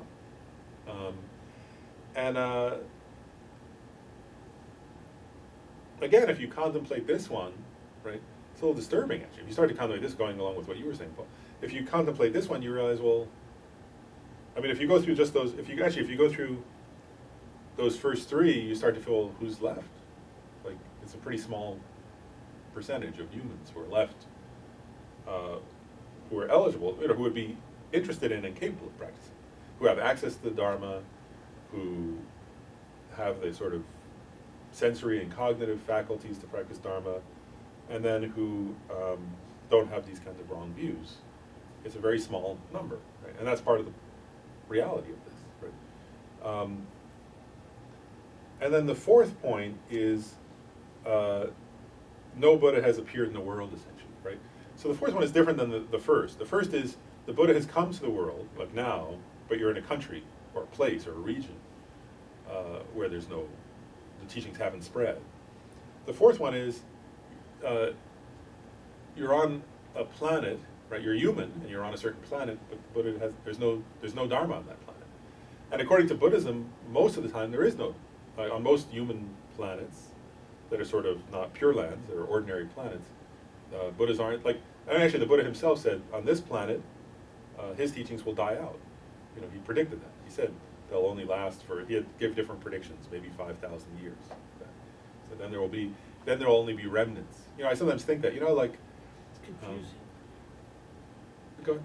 Because they'll say, like in the Kala Chakra, that something's coming back, and then there's a whole lot of those. There are different lengths So- there sometimes, yeah. It's like the Dharma will find a way. Yeah, we hope. But definitely, I will say this, definitely the Buddha did predict that his doctrine will eventually die out. He said that clearly. You know, when is debatable, I think. How long, in other words. But, and one other point, just on this one, if you contemplate, like, that one, you know, eventually there'll be no trace at all. And then eventually then they say Maitreya, the next Buddha. Well, there are 1,000 Buddhas of this eon, so someday Maitreya will come as the next Buddha. But they, there's a point where it's not completely gone, but there's just like, just the signs of it. And I sometimes think, you know, like, so to say this, like, actually, if you, like, I sometimes think that, like, have you ever read, like, archaeology and anthropology books, where they look at, like, they find things and they make up, somebody makes up, you read, like, and they say, I think it means, they say, basically, it must have meant this. And then you read it and you're like, it could mean 10 of, like, you know, you're like, I think there are 10 other things that could mean. You don't really know. You know, like, you read the book and you realize, they're doing their best, but you realize they don't really know what that means. And, like, I've read some of the early books on Buddhism where it was like that, where there was the Tibetans hadn't, or whoever, you know, various, like, masters hadn't come to the West yet. And people like Carl Jung or other people were wonderful people, but they wrote books and they were like, you know, I saw a mandala and the mandala means this. No, it doesn't. You just made that up. You know, like, you just saw a mandala, you thought it was cool, you made something up. And what you made up is nice, it's not, but it's not really what that is, you know, and that's what, you know, you can imagine, right? There'll be a time where, you know, people will find, like, I don't know, statues and some old scrolls, and they'll say, oh, it must mean this, and I have no idea. You know, if there aren't people like valid teachers, then they'll just make up something. Have you ever heard of silent Buddhas? Silent Buddha? There's supposedly one just before the Shakyamuni was born. He was giving he was the one. The silent Buddha was supposedly the guy who told Shakyamuni's father that he was either going to be a wheel-turning monarch or a whatchamacallit. That might be a translation of solitary Rila, of Pratyeka Buddha. That could be. That's why, Might be. because I've heard that term more than once about pre-existing, like silent Buddhas that were in gardens of royal Indian stuff before the Buddha arrived. Yeah, that's probably a translation of Pratyeka Buddha, I would think. I'll bet. I wonder. Because that's what they are, essentially. I mean, they're not Buddhas, but they're sort of... Because it was one of those that gave enlightened. prophecy to the Buddha's father. Oh, I don't know. I think, I'm not if sure. I remember right, which is That I don't know, but yeah, I would guess that's a translation. I would think that's probably a translation of Pratyeka, which are not a Buddha, but it's like a person who's essentially achieved their own liberation. well, that term probably wouldn't be in a non-Buddhist. Yeah, because yeah, Pratyeka Buddha is not a Buddha. They're a person who's achieved their own liberation, but they sort of have this. They look like a Buddha, and they have achieved freedom from samsara, but they're not. They don't have the qualities of Buddha as a teacher. They can't benefit others in the way that, to the extent that Buddha can, and they don't. They tend not to speak. They don't teach. They don't turn the wheel of dharma the way Buddha does. So it might be that. Okay. So anyway, so you get the idea of these 4 points, though, right? So any question about those 4? So if we go in reverse order, right? One is there's no. In other words, if you're on a planet where no Buddha has come, obviously you can't practice Buddha dharma. That's pretty obvious, right? If you have these extreme wrong views, in other words, then you can't practice Buddha dharma, right? If you don't have a system that can process information of the type that the dharma is, then you can't practice Buddha dharma. And if you're in a place, even if a Buddha's come, if you're in a place where there's no dharma, then you can't practice dharma. You can't access it. So that makes sense. If you have those 4 conditions, you're not. You see what they call freedom? That means free to practice dharma, or they call them leisures, right? Having the leisure or the kind of chance to practice dharma. Should I go? Maybe I'll. So, any questions about those, or I'll do also the 4 non-human ones. Okay, I'll do those 2 then. So, the 4 non-human ones, right, where you have no leisure or no freedom to practice dharma. One is rebirth, which it's mentioned here, but Lama Tsongkhapa doesn't explain it in detail. But so the first one is rebirth. If we go from the bottom up, right, the first one is rebirth in a hell realm, and in the hell realms, which we'll get into more in another section. Or actually, maybe it's here. Anyway, sometimes it's explained in more detail here. Is my point. But anyway, there are different. The Buddhist teachings describe many. I think it's 18 different kinds of hells, but then there are other hells too. But so there are hot hells, and there are cold hells. And then there are descriptions in the hells of also beings who are being tortured and so on. And first of all, actually, they say that hell realms are the most highly populated of the 6 realms. There are 6 realms in the Buddhist cosmology, so there's an image of them. But they say that the most popular realm, the most populous realm, is hell realms, according to the Buddha. And the lower realms are much more populous, much more beings there than in the human realm, which we can see in terms of animal realm. We know that, but they say that there are even more hell beings than there are animals, according to Buddhism. And so the idea, the Buddhist descriptions of hell realms are places where there's just a kind of continuous and extreme experience of horrible suffering. And whether that horrible suffering is from being beaten and stabbed, or being frozen, or being boiled and burned, or that's there. Buddhism describes those realms as realms of intense and continual suffering. And in the commentary on that point, different Buddhist masters have said things like, for us, right, like we can't even it's hard for us even in this human realm, it's hard for us to practice Dharma. And they say then even if you have like a first of all, even if we have like a headache or a stomach ache, right, we want to go lay down. Right? Oh, I'm not going to practice now. And then they say, and then sometimes they say, and like if some part of your body were on fire, like somebody, then definitely you would not have any, right? Like if like somebody threw some burning oil on your hand or something and it was caught, like you wouldn't be thinking, oh, let me go meditate, right? You wouldn't be focusing on spiritual practice. And so it's saying, so if you were continually experiencing much worse suffering than that, then there's zero chance you would be focusing on spiritual practice. All you would be doing is being completely preoccupied with the horror and the misery of your own suffering. So that's the problem of the hell realms. The next of the three lower realms is the hungry ghost realm. And in that realm, again, there are descriptions. There are more detailed descriptions of them. But hungry ghosts have in essence, like hungry ghosts are continually suffering from extreme hunger and thirst. And then they have all kind, like they're always like trying to find sustenance, water, food and drink, and again, it's like they're said to be more hungry ghosts than there are animals. But hungry ghosts are said to always be looking for food and drink, but have all kinds of obstacles. So like, one is sometimes they can't find anything at all to eat or drink for long periods of time. And so they're kind of starving, but they don't die. Then sometimes they find something, like they seem to find something, but then it's like they seem to see a water there, and they go and it's a mirage and there's nothing. Or they seem to see water there, and then when they get there, it's just like pus or like filth or something. They say they seem to find some food, and then when they get there, it's like spoiled, disgusting, rotten stuff.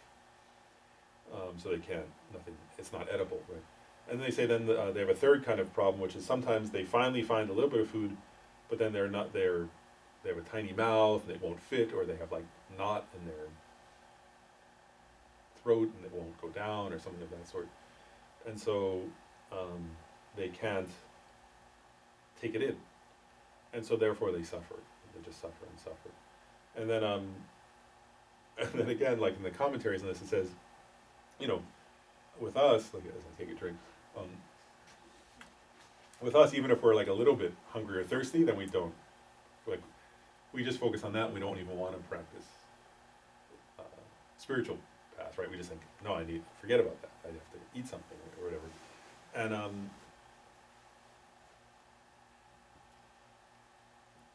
like if you're with, actually, I've had that experience. If you do like a fasting retreat with people, then sometimes that happens, right? The person's like, I don't want to do this anymore. So the idea here, though, is this: so those beings there, because they're experiencing that much, much, much more intensely than we ever have, the thought of spiritual practice just doesn't arise. Right? All they're thinking of is survival, and their hunger, and their suffering, and their thirst. And then the third lower realm is the animal realm, right? Which in this, remember, animal here includes fish, insects, and mammals, and reptiles, and amphibians, all those different categories. And so the idea of the animal realm, from a Buddhist perspective, is first of all like, actually, if you start with, most animals are in the water, right? And actually, a few things they say. Well, one is so they have no access to Dharma, of course, right? Second thing is what they point out in what is it, the main so one there are various obstacles for animals, you know, and that are described. One is that like animals oftentimes, the main one that they talk about is ignorance. Like in other words, that animals don't have the you know, just like some humans don't. Animals don't have the faculty to understand complex language, right? In order to hear the Dharma and process it in order to learn something new. Also, they say that animals, in nature, right, animals oftentimes live mainly in a state of fear. Right? If you think of the animals in the ocean, if you ever watch like those documentaries, right, it's actually hard, right? I mean, like you see, like where like those small fish, right? Then they're having to avoid sharks, and then they finally avoid the sharks, and then like dolphins herd them, right, and then eat them, and so on, and other fish eat them, right? And so they're always just having to. It's mostly like either looking for food for themselves or trying to avoid predators, right? And even if you watch animals in nature, right, there's actually a lot of fear. That's actually true, if you check. And then, and anyway, like then the other point is that even if the animal, but even if you can like sort of, you know, if you feel some compassion for an animal, and you try to like, if you go up to it and you try to explain to it how to develop universal compassion. The animal can't understand what you're talking about, right? So something like intentionally cultivating, not that animals never, like, you know, like seeing eye dogs, I mean, not that they don't do anything, not that animals can't experience kindness, right? It's not saying that, but in terms of intentionally learning new good qualities, right? They say that animals don't have the cognitive ability to sort of learn how to do that. And so they can't then intentionally sort of go and work in meditation. They can sort of chill out, but they can't go and intentionally cultivate new good qualities. So those are the three lower realms, right? And then why they can't. And then Lama Tsongkhapa then says the fourth non-human state, where there's not freedom or leisure for practicing the spiritual path, is, he calls it being a long-lived God. And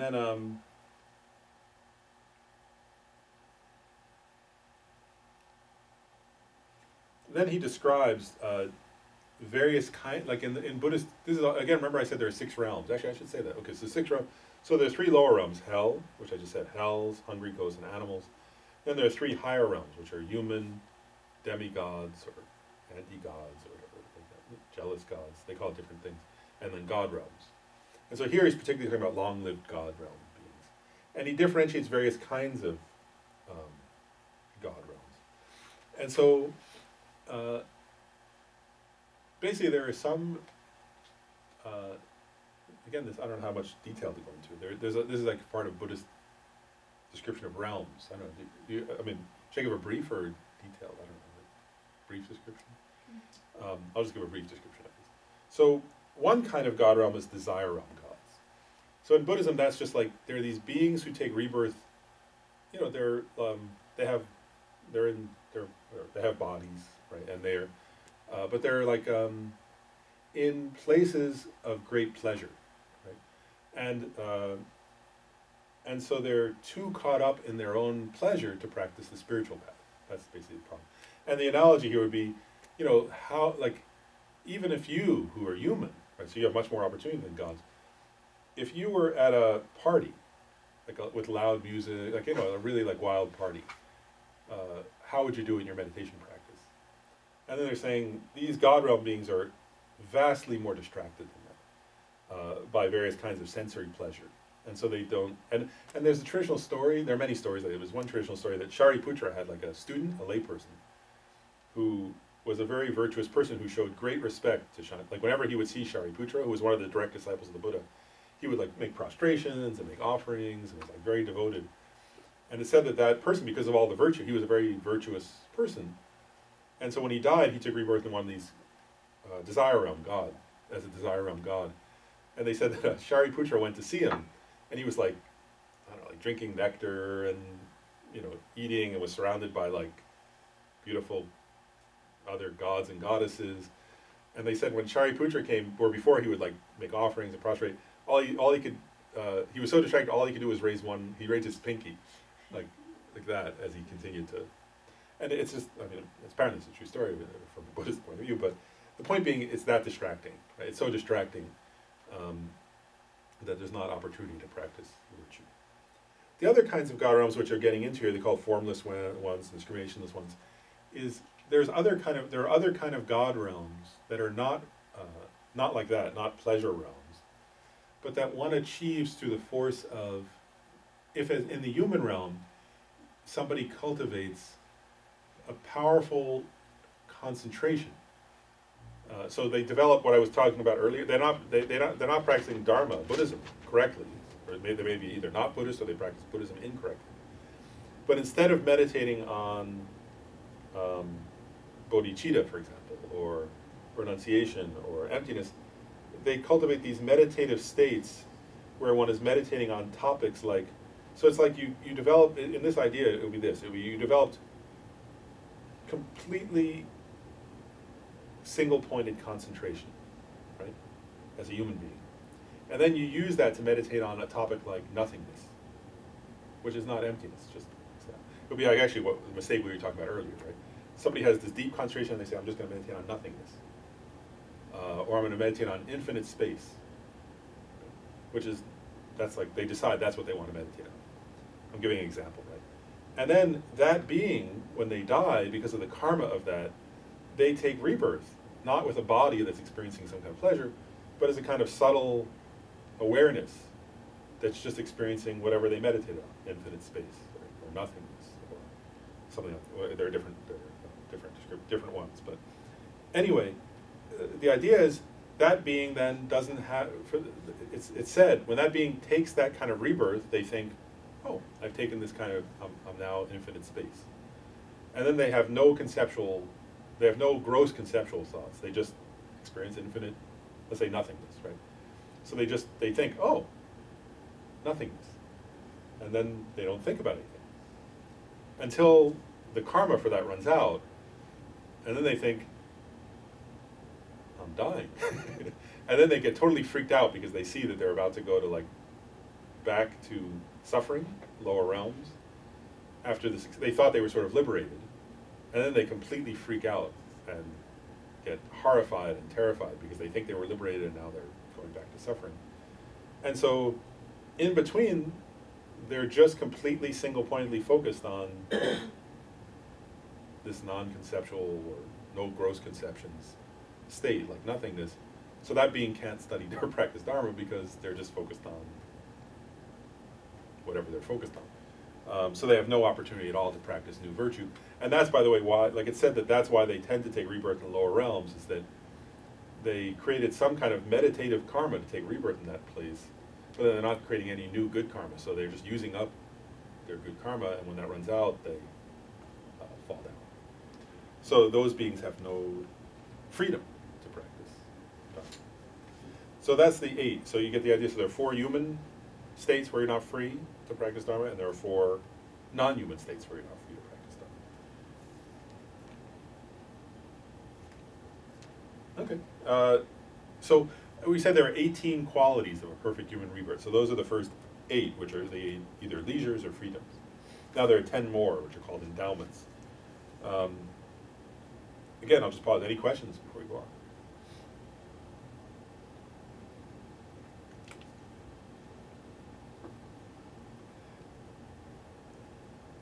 So, I'll at least do one more topic then. Because so there are, in the 10 endowments, I'll call them endowments, that's what it says here. So the 10 endowments, they say there are 5 that are personal to you, and then there are 5 that are, here it says conditioned by others, that are related to the others around you. And you need to have all 10 of these to have a fully qualified perfect human rebirth. So let's at least go through the 5 personal endowments, then we'll see how the time is. So these are like, the first 8 were things that you're free of. These are called endowments because they're things you have. Does that make sense? You're endowed with these. You yourself are, right? So the first of the 5 personal endowments is you're human. And all of us Here, have that one. That's easy to tell. Second one in this list is unimpaired senses, is what this translation calls it. And basically, usually without the way that one is described, is senses. So having eyes, ears, and so on that can take in information and well enough so that you can learn. That's usually the way that one's described.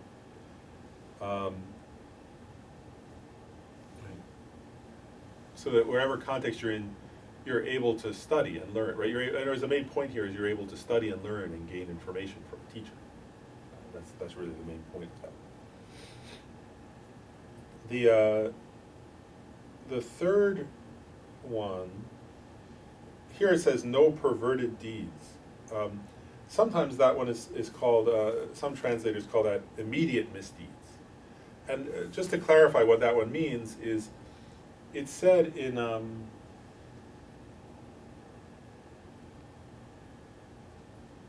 oh, actually I skipped one, sorry. Human birth in the center. Let me go back. I skipped that one. So the first one was being human. In the center means a central land.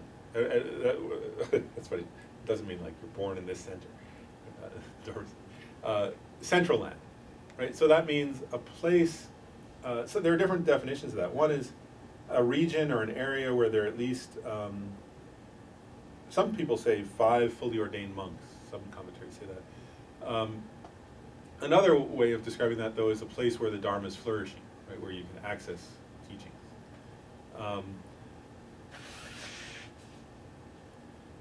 But anyway, yeah. So in brief, though, it's a place where you're a human being, and you're endowed by being in a place where you have the opportunity to study and practice Dharma.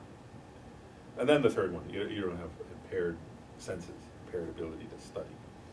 Then the third one, no perverted deeds. So again, those are particularly referring to 5 particularly heavy negative karmas that are sometimes translated 5 immediate misdeeds. The word immediate in that means somebody who's done one of these 5 and doesn't purify it in that lifetime, when they die, they don't even, usually in Buddhism one goes through the bardo, an intermediate state between death and the next birth. But it said somebody who's done one of these 5 and hasn't purified it before they die, immediately gets reborn in hell, so quickly that they don't even have a real experience of bardo. Do not pass go. What's that? Do not pass go. Yeah, do not pass go, do not collect $500. And so those 5 particularly horrible deeds, I don't think, perverted seems like a weird word choice. I think it seems, let's say, to me the word perverted in English has a kind of negative sexual connotation, like people who abuse children or something. That's not what this refers. I don't know about that translation, because that to me that implies that, and these are not that. I don't know. They could mean other things too, but anyway, they're particularly just to go through them.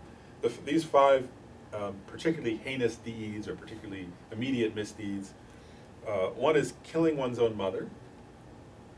Another is killing one's own father.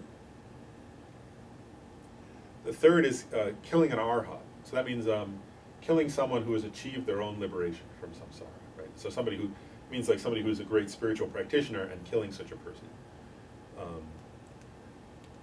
The fourth one is out of anger or hatred, drawing blood from the body of a Buddha. So attacking the Buddha and sort of you come across a Buddha and you attack him and draw blood. Or the fifth one, which is actually interesting, is said to be the worst of the 5, is causing a schism within the Sangha community. Right? So in other words, like creating a division between those who are upholding the Dharma.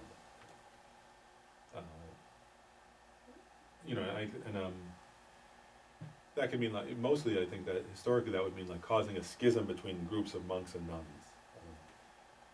Sangha can also mean people who have seen emptiness directly, so I guess in theory you could include that too, but usually that one talks about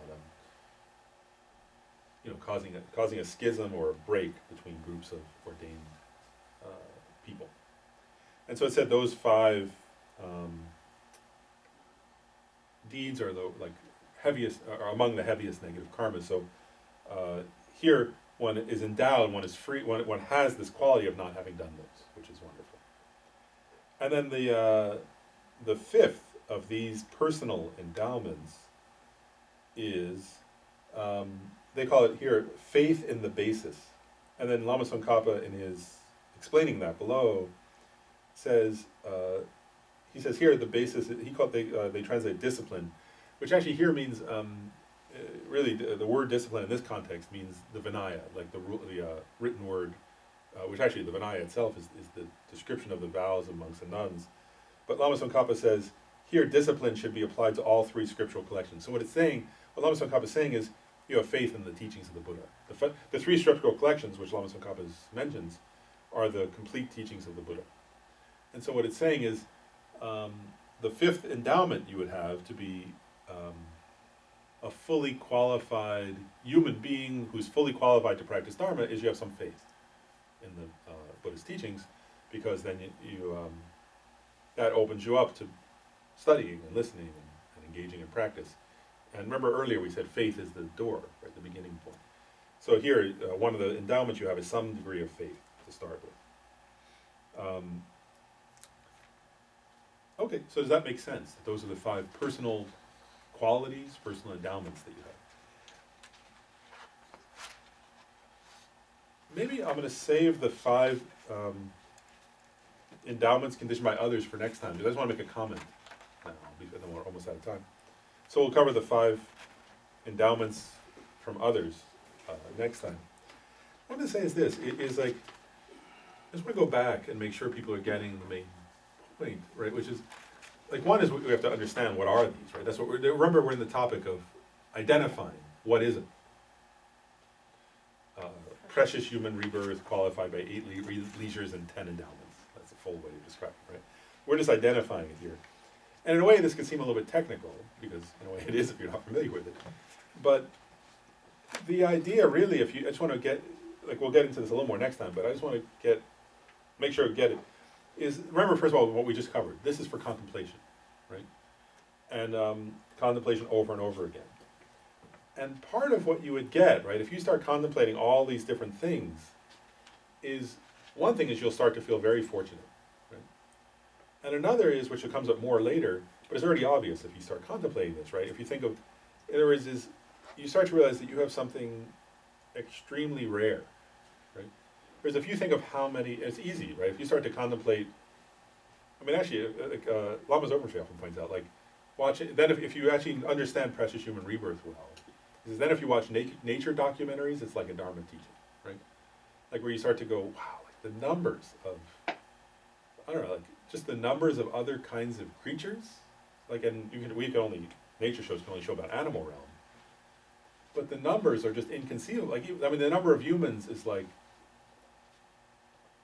what's there to say it, like, what is it? I don't know. I saw it one time. I actually looked it up online or something. They would do estimates, but we tried to figure out the numbers. And it's like 1 in billions, right, to be a human, of just like living creatures on this planet, and that's just comparing to animals, right?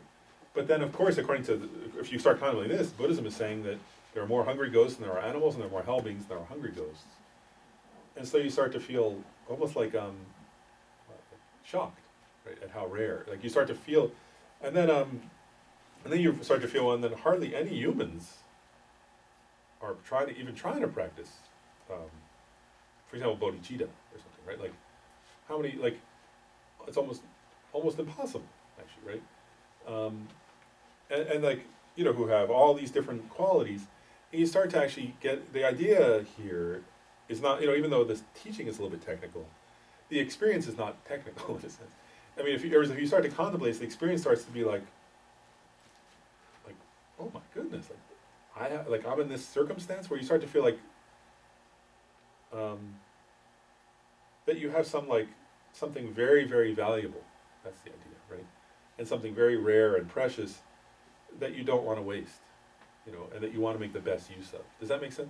Because I didn't want to end with the feeling of like it's just technical, because that's, I mean, again, to understand it takes some technical, you know, like what are they talking about with formless realm God or something like that. You have to understand that, and that's technical, but But the experience is like, wow, and like even, even people who practice some spiritual thing, right? They achieved that, but it was the wrong thing. And then like they didn't get anything out of it. They didn't take any essence that's going to last beyond some, that's going to take them out of samsara, or that's going to help them to benefit others and take others out of samsara. And you start to feel also some sense of responsibility to others if you really, like in other words, like those others don't have, it's not their fault. They don't have that. And I didn't before, but now I do, right? And so you start to feel very like this visceral sense of having something precious, of having something almost inconceivably wonderful, that you really want to then not waste, right? Like, because it's the most valuable thing in the universe, really. And that's maybe the last thing I'll say, and then we'll stop. Like, it's because that's actually the Buddhist view, really. If you start to get into this, which we'll get into a little more next time, but I just want to at least mention it, is that from a Buddhist perspective, you have the best form in the universe for practicing Dharma. That's really what this is saying. There is no better form than yours. There's no better situation than yours for spiritual progress. And like, oftentimes we think, I just think that, like we think, oh, like in some other time or some other place, like that's where real spiritual practice would happen. We could think, and especially like, we might think, either because I don't know, like you could think, oh, because especially like, you might think, oh, if I live near Washington, D.C., that's not a spiritual place, it must be someplace else, right? And this is like modern times, there must be some other time.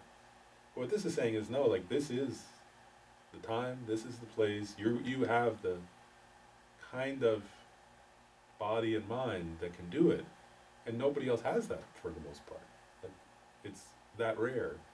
So like, this is the sacred time, this is the sacred place. There is no place more than this. And like, you can achieve we'll get into this more, but you can achieve anything with this. I'll get into that next week. Next week? Is it next week, Professor? So we'll get into that next week, but you can achieve anything with this, so don't. It also, this counters actually low self-esteem in a way, like, which they wouldn't use that term, because they don't have that then. But they didn't have that concept then, but if you get this idea, actually, and it's impossible that, if you really meditate deeply on this point in the Lam Rim, then it would be impossible to have low self-esteem, because, like, you have everything, like, you are everything, and not just you have it in some, like, external sense, like having a shirt or something, like, you, in yourself. Buddha nature. Yeah. Well, actually, I mean, even more, though, like, everybody has Buddha nature, like, but you have the ability to awaken your Buddha nature, like, even, insects have Buddha nature, so yeah, I mean, you have Buddha nature. But like, insects have Buddha nature, but they can't wake it up. You can. Like, you can fully awaken your Buddha nature. It's like a miracle, actually. It's like something unbelievable, inconceivable. So anyway, I just wanted to mention that, because next week that's going to be the focus, is that part. But okay, let's do the 2 verses of dedication. The supreme jewel, bodhicitta, where it has not arisen, may it arise and grow. Where it has arisen, may it not decrease, but increase more and more. In the snowy mountain paradise, you the source of good and happiness, all-powerful Chinrezik, Tenzin Gyatso, please remain until samsara ends.